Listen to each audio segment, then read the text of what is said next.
Hi అండి. ఈరోజు మీకోసం ఒక కథ. మరి కథలోకి వెళ్తే గుండె చాలా వేగంగా కొట్టుకుంటుంది. చాలా కంగారుగా ఉంది మధురిమకి ఆ రోజంతా. మళ్ళీ ఫోన్ వస్తుంది శ్రీధర్ నుండి.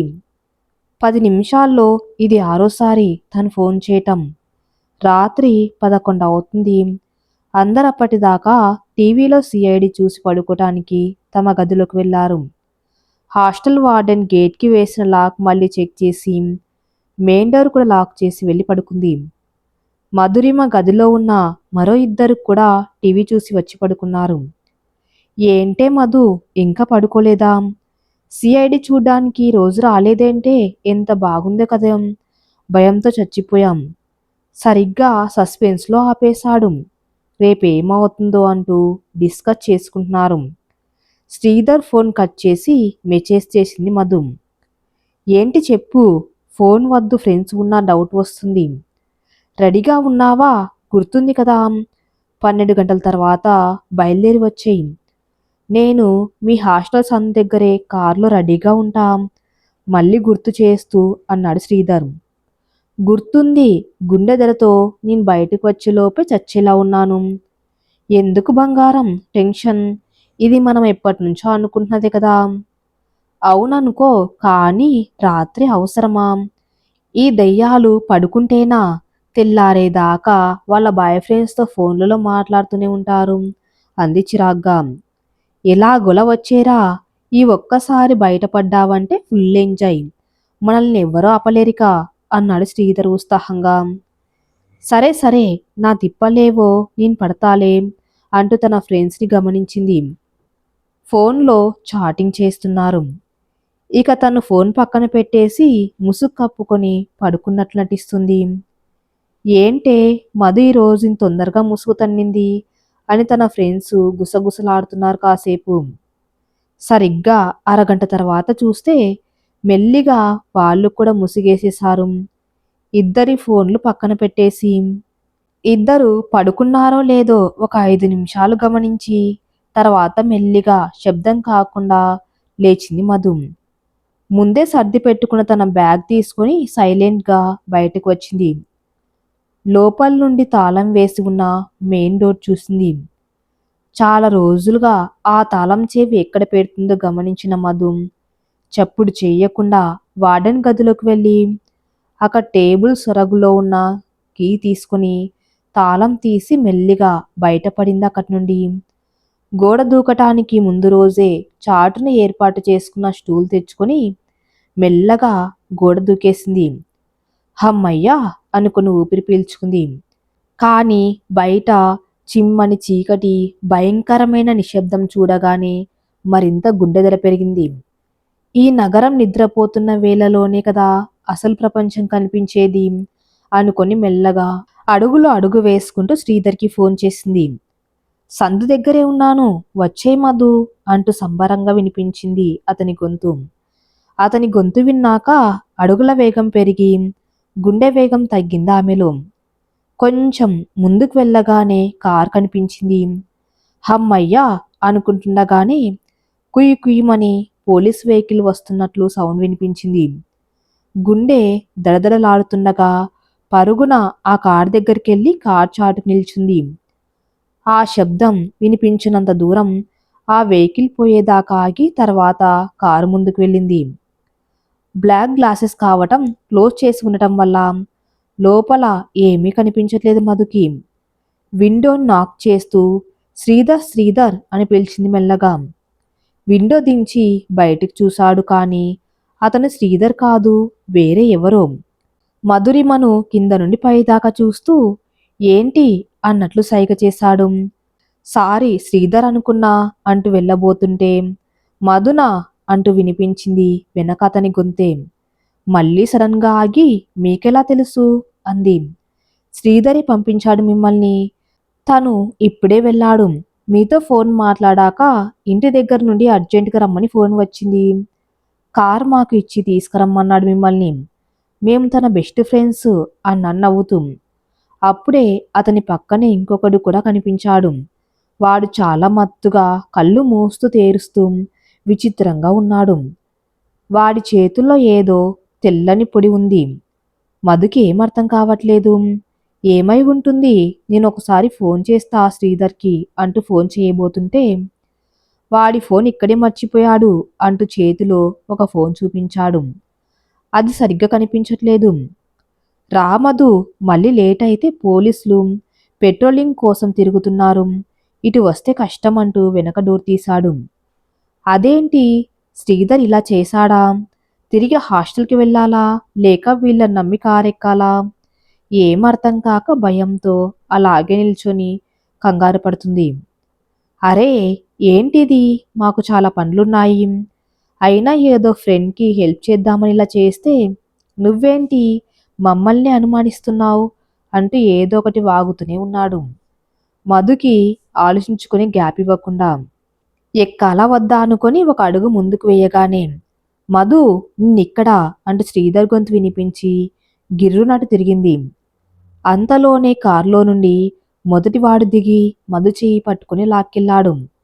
శ్రీధర్ పరిగెత్తుకుంటూ వచ్చి వాడి దగ్గర నుండి మధుని బలవంతంగా లాగి, హలో భయ్యా, తన నా గర్ల్ ఫ్రెండు అన్నాడు కోపంగా. అయితే ఏంటి బ్రదర్, ముగ్గురం పంచుకుందాం అంటూ వెకిలిగా నవ్వాడు. అంతలోనే కారులో నుండి ఇంకొకడు దిగి, రే ఏంట్రా గొడవ అన్నాడు మొదటివాడితో. మంచి ఫిగర్ దొరికింది మామా, ఎవడో వచ్చి లాక్కెళ్తున్నాడు అన్నాడు వాడు. ఎవర్రా నువ్వు అంటూ శ్రీధర్ మీదికి వెళ్ళాడు. శ్రీధర్ జరగబోయే ప్రమాదాన్ని గమనించి, మధు, నువ్వెళ్ళి మన కారులో కూర్చో, నేను వస్తా అంటూ తనని తోసేశాడు. రెండో వాడి దృష్టి మధు మీద పడింది. కింది నుండి పైదాకా తననే చూస్తూ దగ్గరికి వెళ్ళి, దూర జాంపండులా సూపర్గా ఉన్నావు. వాడెలా నచ్చాడే నీకు? మాతోలా స్వర్గం చూపిస్తాం అంటూ తన మీదకి వెళ్ళాడు.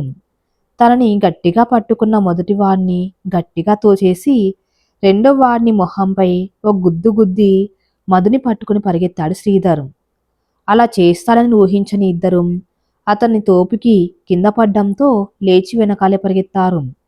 కానీ అప్పటికే శ్రీధర్ మధుని కారులో తోసేసి తాను స్టీరింగ్ దగ్గర కూర్చుని గబగబా కార్ స్టార్ట్ చేశాడు. రెండో వాడు కార్కి ఎదురుగా వచ్చి నిల్చున్నాడు. ఏం చేయాలో తెలియక కార్ని అలాగే ముందుకు పోనిచ్చాడు.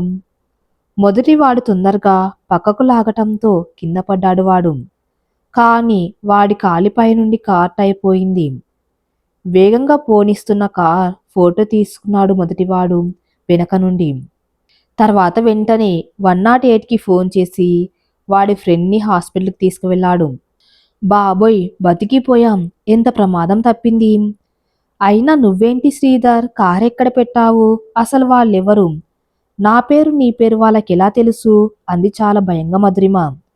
సారీ మధు, నేను వచ్చేసరికి వాళ్ళ కారు అక్కడ పార్క్ చేసి ఉంది. అప్పుడు అతను బయటే ఉన్నాడు. నువ్వు ఫోన్ చేస్తే కార్ అక్కడే ఆపి మాట్లాడుతున్నాను. హా మధు, ఇక్కడే ఉన్నాను అన్నప్పుడు వాడు విన్నట్లు ఉన్నాడు. ఇక నా పేరు నువ్వు చెప్పి ఉంటావు అన్నాడు ఆయాసపడుతూ. వామ్మో, ఒక్క నిమిషం లేటైనా కిడ్నాప్ చేసి తీసుకెళ్లే వాళ్ళేమో కదా నన్ను అంది అమాయకంగా. హా, ఇంకా మన అదృష్టం బాగుంది అని మధురిమ చెయ్యి గట్టిగా పట్టుకున్నాడు శ్రీధర్. హమ్మయ్యా, మొత్తానికి పెద్ద ప్రమాదం నుండి బయటపడ్డామన్నాడు. ఏమిటో నాకైతే ఇంకా గుండెదరగానే ఉంది.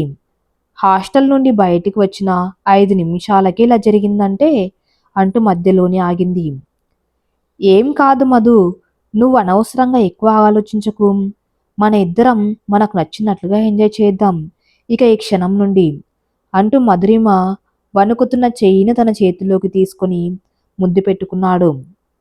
హా, ఇప్పుడు ఎక్కడికి వెళ్తున్నాం మనం అంది. సిటీ అవుట్కట్స్లో ఉన్న లాడ్జ్ మా ఫ్రెండ్ది. ఈ రోజుకి అక్కడే స్టే చేసి రేపొద్దున్నే మనం ముందుగా అనుకున్నట్లుగానే బెంగళూరు బయలుదేరదాం. అక్కడ నా ఫ్రెండ్ ఒకడు జాబ్ చూస్తారని చెప్పాను కదా అన్నాను నవ్వుతూ. ఓకే శ్రీ, కానీ భయంగా ఉంది. హాస్టల్లో వార్డెన్ లేస్తే మెయిన్ డోర్ లాక్ తీసి ఉండటం గమనిస్తే నేను లేనని తెలిసిపోతుంది కదా. నాన్న వాళ్ళకి ఇన్ఫార్మ్ చేస్తుంది. అన్నయ్య అసలే సిటీలోనే ఉంటాడు. నేను లేనని తెలిసిన మరుక్షణం నీతోనే పోయానని వెతకటం మొదలు పెడతాడు అంది భయంగా మధు. ఇక మనం అవన్నీ ఆలోచించుకుని వచ్చినప్పుడు ఏం జరిగినా ధైర్యంగా ఎదుర్కోక తప్పదు అంటూ వాచ్ వైపు చూసుకున్నాడు శ్రీధరం. 12 గంటల 15 నిమిషాలు. మనిద్దరి ఫోన్లు స్విచ్ ఆఫ్ చేసేద్దాం. ఎక్కడున్నామో ట్రేస్ చేయకుండా అంటూ ఇద్దరి ఫోన్లు ఆఫ్ చేశాడు. చాలా అలసిపోయినట్లు కనిపించడంతో శ్రీధర్ భుజంపై జరిగింది మధు. కారులో సాంగ్ పెట్టాడు శ్రీధర్ మైండ్ రిలీఫ్ కోసం. మధురమే ఈ క్షణమే సాంగ్ వస్తుంటే ఇద్దరు తమ జీవితంలో అనుభవించబోయే మధుర క్షణాలను ఊహించుకుంటూ ఉన్నారు. సడన్ గా కారు ఆపటంతో కళ్ళు మూసుకుని పాటలు ఆస్వాదిస్తున్న మధురిమ కళ్ళు తెరిచింది. రోడ్డుపై అడ్డంగా కారు ఆగి ఉంది. హారన్ కొడుతున్నా కారు తీయట్లేదు. కారుకి అటువైపు నుండి అరుపులు కేకలు వినిపిస్తున్నాయి. నేను దిగి చూస్తాను, నువ్వు కారులోనే కూర్చో అంటూ కిందికి దిగాడు శ్రీధర్. అమ్మో, నాకు భయమేస్తుంది. మళ్ళీ వాళ్ళే అంటావా అంది మధురిమ కంగారు పడుతూ. నువ్వు అనవసరంగా టెన్షన్ పడి నన్ను టెన్షన్ పెట్టకు అని డోర్ వేసి ముందుకు వెళ్ళాడు. హలో భయ్యా, కార్ అడ్డంగా ఉంది, కాస్త పక్కకు తీస్తారా అడిగాడు అక్కడ కనిపించిన ఒక అతన్ని. ఓహో సారీ బ్రదర్, కేక్ కట్ చేస్తున్నాం, ఫ్రెండ్ బర్త్డే అంటూ అతను పక్కకి జరగటంతో అక్కడ కారుపై కేక్ పెట్టి ముగ్గురు నిల్చొని ఉన్నారు. చేతుల్లో బీర్ బాటిల్ పట్టుకుని ఉన్నారు వాళ్ళు. కేక్ కటింగ్ అయిపోయింది భయ్యా, ఉండండి మేం కూడా వెళ్తాం అంటూ. అరే, కారు రోడ్డుకి అడ్డంగా పెట్టి ఎంతసేపురా, అక్కడ వేరే కారు వచ్చి ఆగింది అంటూ తొందర పెట్టాడు. ఎవర్రా అంటూ తొంగి చూశారు. ఒక ఇద్దరు కార్ వైపు. అక్కడ ఉన్న లైట్స్ వల్ల కారులో కూర్చున్న మధుమహం సుష్టంగా కనిపిస్తుంది. అటు చూసి మళ్ళీ శ్రీధర్ వైపు చూశారు. ఏంట్రా, ఇద్దరిని చూస్తే ఏదో తేడా కొడుతుంది కదరా, ఇద్దరు కంగారు పడుతున్నట్లు కనిపిస్తున్నారు. ఇంత రాత్రి ఎటు వెళ్తున్నారు అంటూ ఆ ఇద్దరు గుసగుసలాడుకోవటం గమనించాడు శ్రీధర్. మిగతా ఇద్దరు కారెక్కి గుసగుసలాడుతున్న ఇద్దరిని ఏ రండ్రా, ఏంటో మీ సీక్రెట్స్ అంట అరవటంతో వీళ్ళనే మార్చి మార్చి చూస్తూ ఎక్కడికి వెళ్తున్నారు భయ్యా ఇంత రాత్రప్పుడు, ఆడపిల్లతో జాగ్రత్త అంటూ వెకిలిగా నవ్వుతూ మధువైపు చూస్తూ వెళ్ళి కారెక్కాడు. కారెక్కాక మిగతా ఇద్దరికి మధునే చూస్తూ ఏదో చెప్తూ నవ్వుతున్నాడు. శ్రీధర్ వచ్చి కార్ స్టార్ట్ చేశాడు. కానీ మధుకి వాళ్ళ నలుగురిని చూస్తే భయమేస్తుంది. ఏంటి, అందులో ఇద్దరు మనల్ని పట్టి పట్టి చూస్తూ వెకిలిగా నవ్వుతున్నారు అంది భయంగా. అదే నేను కూడా గమనించాలి, కొంతమంది పోకిరి వెధవలు అలానే ఉంటారు. లైట్ తీసుకో అంటూ కార్ని స్పీడ్గా ముందుకు పోనిచ్చాడు శ్రీధర్. కాస్త దూరం వెళ్ళాక వెనక్కి తిరిగి చూసి ఎవరూ ఫాలో చేయకపోవటంతో కాస్త కుదుటపడింది మధు. వాళ్ళు ఎక్కడ మనల్ని ఫాలో చేస్తారోనని భయమేసింది. ఉహ్ అని నిట్టూరిందో లేదో పక్కనుండే ఆక సరున దూసుకెళ్ళింది. వాళ్ళు కార్ విండోస్ నుండి తలలు బయటకు పెట్టి ఎంజాయ్ ది నైట్ అంటూ అరిసి గోలగోల చేస్తూ వెళ్ళిపోయారు. వాళ్ళ అరుపులతో మధు శ్రీధర్ ఒకరి మొహాలు మరొకరు భయంగా చూసుకున్నారు. ఏంటి శ్రీ ఇది, వాళ్ళు మన వెంట పడుతున్నారా అంది మధు మొహంపై చెమటలు తుడుచుకుంటూ. చా, అదేం లేదులే అన్నాడు శ్రీధర్ తనకు కూడా లోపల భయంగా ఉన్నప్పటికీ. ఇద్దరు ఏం మాట్లాడకుండా భయం భయంగానే కూర్చున్నారు. కాసేపటికి తను చెప్పిన లాడ్జ్ రావటంతో ఊపిరి పీల్చుకున్నాడు శ్రీధర్. భయం పోయి ధైర్యం వచ్చింది శ్రీధర్ మొహంలోకి. రామధు, ఇక మనం సేఫ్ అంటూ నవ్వి కార్ డోర్ తెరిచి చెయ్యి అందించాడు దిగటానికి. నవ్వుతూ అతను చెయ్యి అందుకుంది మధు. ధైర్యంగా అతను చెయ్యి పట్టుకుని ముందుకు నడిచింది. లోపలికి తీసుకువెళ్ళి మధు, నువ్వు ఇక్కడ కూర్చో, నేను రూమ్ బుక్ చేసి వస్తా అంటూ కౌంటర్ దగ్గరికి వెళ్ళాడు శ్రీధర్. అంటూ తలూపి నవ్వుతూ చుట్టూ పరిశీలిస్తూ అక్కడే ఉన్న కుర్చీలో కూర్చుంది. లాడ్జ్ చాలా లగ్జరీగా ఉంది. ఎంతో అందమైన రొమాంటిక్ వాల్పేపర్స్తో గోడలు చాలా ఆకర్షణీయంగా ఉన్నాయి. కపుల్స్గా వస్తున్నారు దాదాపు అందరూ. ఫ్యామిలీస్ ఎవరూ లేరు. కాసేపయ్యాక శ్రీధర్ రావటంతో లేచి వెళ్ళిన తనతో రూమ్ లాక్ ఓపెన్ చేసి ఇదే మన సామ్రాజ్యం ఈ ఒక్క రాత్రికి అంటూ నవ్వి కన్ను గీటాడు శ్రీధర్. లోపలికి వచ్చి రూమ్ అంతా తిరిగి పరిశీలించింది మధు. టాయిలెట్స్లోకి వెళ్ళి కూడా చూసింది. ఏంటో వచ్చినప్పటి నుండి బాగా గమనిస్తున్నావు, ఏంటి కదా అన్నాడు శ్రీధర్. ఏం లేదే, సీసీ కెమెరాలు పెడతారంట ఇలాంటి పెద్ద పెద్ద హోటల్స్లోనే. అందుకే చూస్తున్నాను ముందు జాగ్రత్తగా అంది మధు. అబ్బో, తెలివితేటలు బాగానే ఉన్నాయిలే గాని ఇది మా ఫ్రెండ్స్దే. అలాంటివేమీ జరగవు, నువ్వు నిశ్చింతగా ఉండవచ్చు అంటూ మధు చెంపగిల్లాడు. అబ్బా, నొప్పి అంది చెంపరుద్దుకుంటూ. ఈ మాత్రానికేనా, కష్టమే ఫ్యూచర్లో ఇలా అయితే అంటూ నవ్వి, నేనిప్పుడే వస్తాను, నీకేమైనా కావాలా అడిగాడు ప్రేమగా చూస్తూ. ఏం వద్దు కానీ వాటర్ బాటిల్ తీసుకురాంది. ఓకేరా అంటూ బయటికి వెళ్ళి డోర్ క్లోజ్ చేశాడు. గోడకున్న గడియారంలో టైం చూసింది మధు. సరిగ్గా రాత్రి 1 అవుతుంది. హాస్టల్లో ఏం జరుగుతుందో ఏంటో, వార్డెన్ చూస్తే మా ఇంట్లో ఈ పాటికి తెలిసిపోయి ఉంటుంది. ఏం జరిగిందో ఏంటో అని తన పేరెంట్స్ గురించి ఆలోచిస్తూ పడుకుంది మధురిమ. అమ్మకి, నాన్నకి, అన్నయ్యకి నేనంటే ప్రాణం. కానీ శ్రీధర్ అంటే అతన్ని నేను ప్రేమించడం అంటే ఇష్టం లేదు. ఏమైనా అంటే అతను మంచివాడు కాదంటారు. నీకు ప్రేమించే మెచ్యూరిటీ లేదంటారు. ఎన్నిసార్లు చెప్పినా మారరు కదా. అయినా ప్రేమకి వయసేంటి? అది ఒక అద్భుతమైన భావన. అది వాళ్ళకు అర్థం కాదనుకుంటూ కళ్ళు మూసుకుంది. డోర్ తట్టిన శబ్దానికి ఉలిక్కిపడి లేచింది. వెళ్ళి డోర్ తీసింది. ఎదురుగా రూమ్ బాయ్ చేతిలో వాటర్ బాటిల్తో. అది తన చేతిలోకి ఇచ్చి వెళ్లకుండా లాగి పట్టుకుని లోపలికి వచ్చాడు. మధుని మింగేసేలా చూస్తూ, ఇంకేమైనా కావాలా మేడం అని అడిగాడు అదోలా. ఏమవసరం లేదు అంది మధు అతని చూపులకి చిరాకుపడి. ఓకే మేడం, ఏమైనా కావాలంటే పిలవండి, నన్ను మొహమాట పడకుండా. సార్ మరీ మరీ చెప్పారు బాగా చూసుకోమని అంటూ వెకిలిగా నవ్వుతూ వెళ్ళాడు బయటికి. ఛీ, ఏంటో ఈ మగ విధవలు అందరీ ఇంతేనా? వాళ్ళ ఇంట్లో అమ్మాయిలు కాకుండా ఈ అమ్మాయి కనిపించే సొల్లు కార్చుకుంటూ విధవ వేషాలు వేస్తూ ఉంటారా అనుకుంది. వాడిచ్చిన వాటర్ కూడా తాగాలనిపించక అక్కడే పెట్టేసి పడుకుంది. రే శ్రీ, ఏంట్రా సంగతి?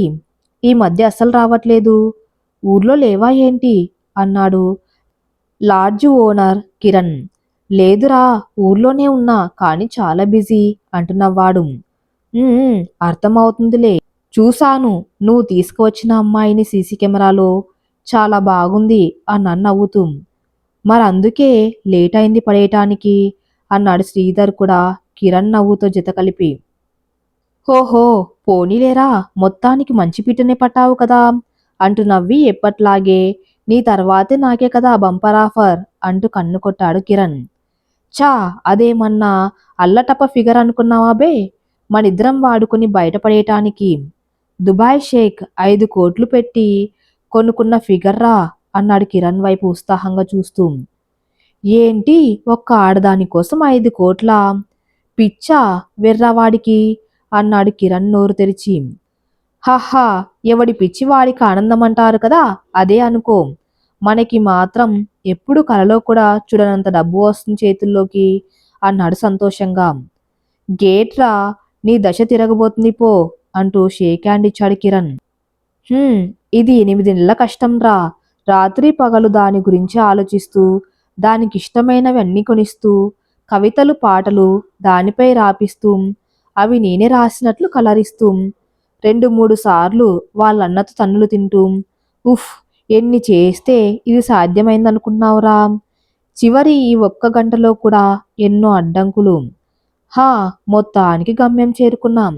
నా కల నెరవేరింది. ఇంకాసేపట్లో సేక్ వచ్చేస్తున్నాడోచ్ అంటూ ఎగిరి గంతేశాడు శ్రీధర్. రేయ్, కొంచెం నన్ను కూడా చూడాలి కదరా మరి, ఓకేనా అన్నాడు కిరణ్. ఓకేరా, మనం ఒకటి చూసుకుంటాంలే అంటూ కిరణ్ భుజంపై చెయ్యి వేసి, నేను రూమ్కి వెళ్ళి అది పడుకుందలే చూసి వస్తాం. చివరి నిమిషాల్లోనే మనం మరింత జాగ్రత్తగా ఉండాలి అంటూ బయటకు నడిచాడు. రూమ్కి వెళ్ళేసరికి దుప్పటి కప్పుకొని పడుకుంది మధురిమ. హమ్మయ్యా, ఇది ముసుగు తన్నిందంటే నా ప్లాన్ సక్సెస్ అనుకుని పక్కనే బెడ్పై కూర్చొని ఫోన్ చేశాడు షేక్కి. అంతా రెడీగా ఉంది, మీ డబ్బులతో రెడీగా ఉన్నారా అని. ఏంటి, 4 తెస్తున్నారా? అదేంటి, నేను 5 అని చెప్పాను కదా, గొంతు పెంచి అడిగాడు శ్రీధర్. లేదు షేక్, నేను అస్సలు ఒప్పుకోను. ఇప్పుడే వెళ్ళిపోతున్న అమ్మాయిని తీసుకొని. అది అలా రండి దారికి, నేను లోకల్ చేయకు. మీరు నన్ను ఇక్కడ మోసం చేయలేరు. ఓకే రండి, ముందు డబ్బులు చేతిలో పెట్టండి, తర్వాత పిల్లని తీసుకువెళ్ళండి. ఓకే అంటూ ఫోన్ పెట్టేశాడు. హమ్మయ్యా, మొత్తానికి నా కష్టాలన్నీ తీరబోతున్నాయి ఈ రోజుతో అనుకుని విజిల్ వేసుకుంటూ బాత్రూంలోకి వెళ్ళాడు శ్రీధర్. ఇంకా పడుకోకపోవటంతో అన్నీ వింటూనే ఉన్న మధురిమ అతను వాష్రూంలోకి వెళ్ళగానే ఒక ఉదుటిన లేచి కంగారుగా భయంగా బయటకు నడిచింది. రూమ్లో నుండి వడివడిగా ఎవరు గమనించకుండా హోటల్లో నుండి బయటపడింది. దేవుడా, ఏంటిది, జనాలిలా ఉన్నారా? ప్రేమ దోమాని ఎన్ని కబుర్లు చెప్పాడు. నిజంగా కన్న తల్లిదండ్రులను కూడా కాదనుకొని వీడి ప్రేమ కోసం వస్తే వీడి నిజ స్వరూపం ఇదా అనుకుని తనలో తానే ఏడుస్తూ ఈ రాత్రి మళ్ళీ హాస్టల్కి ఎలా వెళ్ళాలో ఏంటో అనుకొని ఆ హోటల్ నుండి దూరంగా వెళ్ళిపోవాలి ముందుగా అనుకొని వేగంగా నడుచుకుంటూ ముందుకు వెళ్తుంది. ఏంటి షేక్, ఈసారి ఎవరిని పట్టుకొస్తున్నావు మీ దేశానికి? నవ్వుతూ అడిగాడు శరత్ చంద్ర. ఏదో నా బలహీనత అదొక్కటే సాబ్. అమ్మాయిలు, అందులోను తెలుగు అమ్మాయిలు అంటే పిచ్చి. ఎంత డబ్బైనా వదులుకుంటా వాళ్ళ కోసం అంటూ సిగ్గుపడ్డాడు షేక్.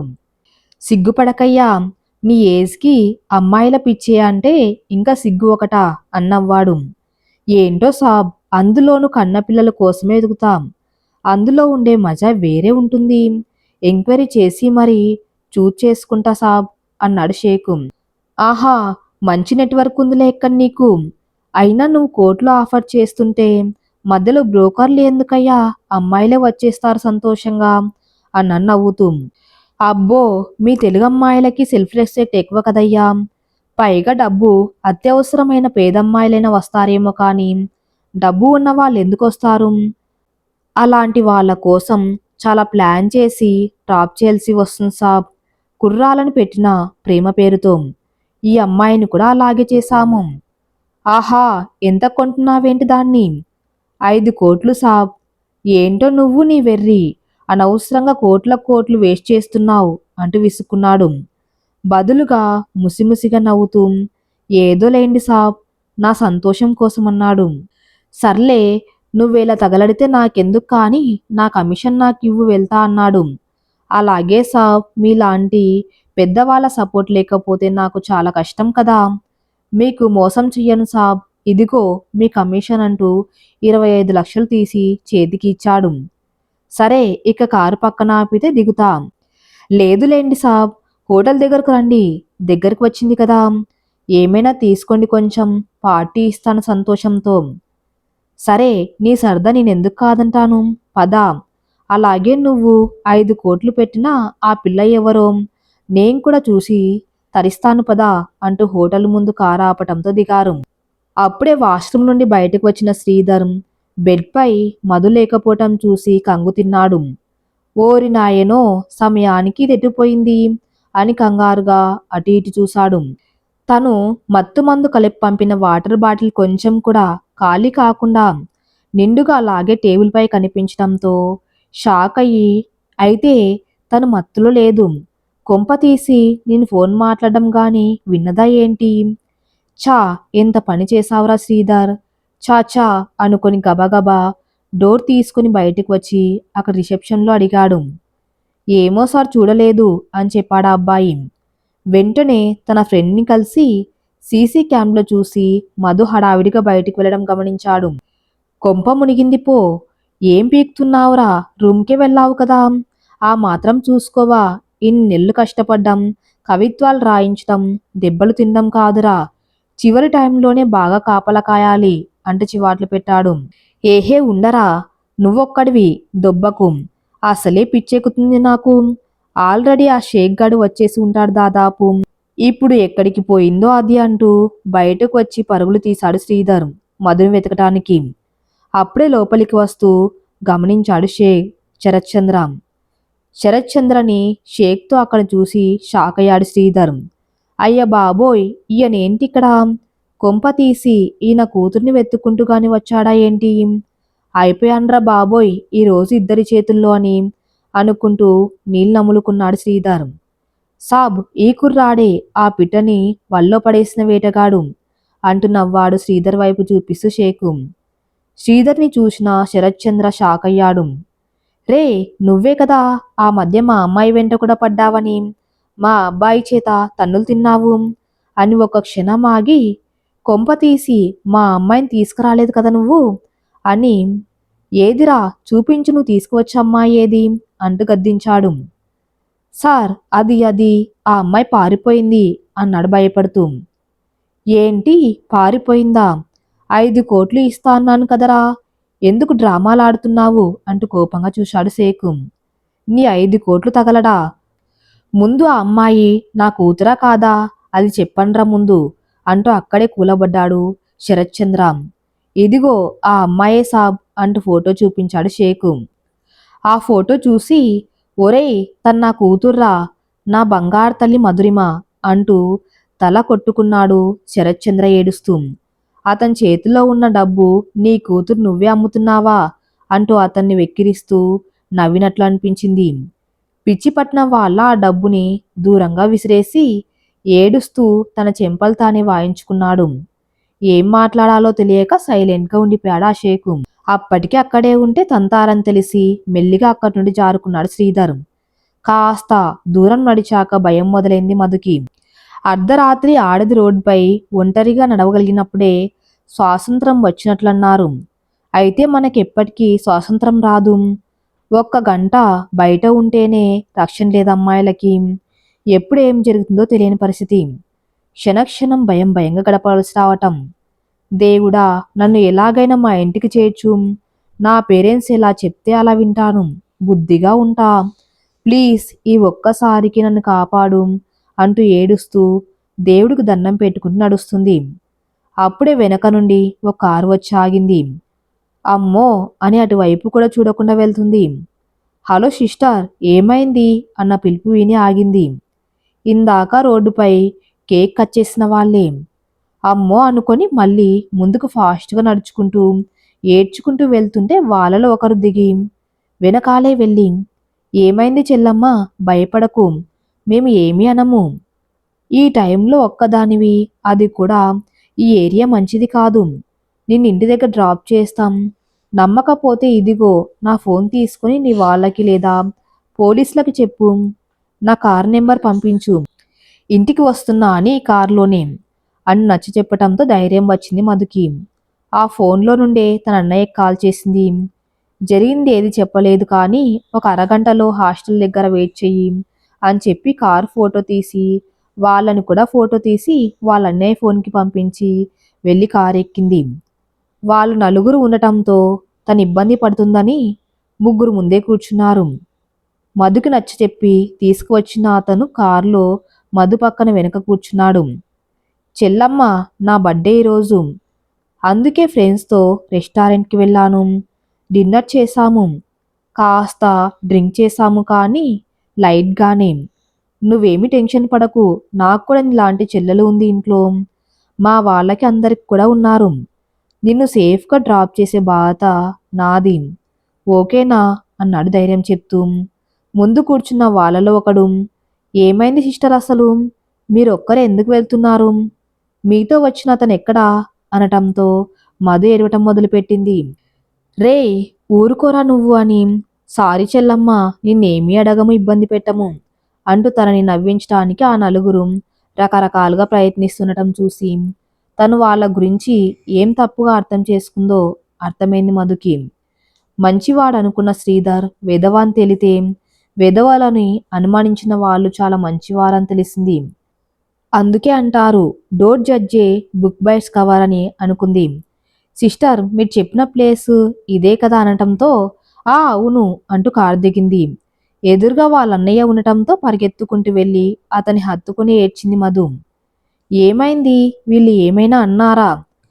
అసలు నువ్వు ఈ టైంలో బయట ఎందుకు ఉన్నావు అంటూ, రే ఆగండ్రా అంటూ వాళ్ళ మీదికి ఉరికాడు. అన్నయ్య, వాళ్ళు నీలాగే నాకు దేవుడు పంపిన అన్నయ్యలు, వాళ్ళని ఏమీ అనకు, వాళ్ళే నన్ను కాపాడారు అంటూ ఏడ్చింది. సరే మీరు వెళ్ళండి బ్రదర్, థ్యాంక్ యూ అంటూ తన చెల్లెల్ని పట్టుకుని అడిగాడు అసలు ఏమైందని. తను చెప్పిందంతా విని కోపంతో ఊగిపోయాడు. సరే, నువ్వైతే తప్పించుకున్నావు, అది చాలు. వాడి సంగతి నేను చూసుకుంటాలే అంటూ ఆమెను తీసుకుని ఇంటికి బయలుదేరాడు. ఈ కథ ఇంతటితో సమాప్తం. మరిన్ని మంచి స్టోరీస్ కోసం నా ఛానల్ని ఫాలో అవుతూ ఉండండి. Thank you for listening.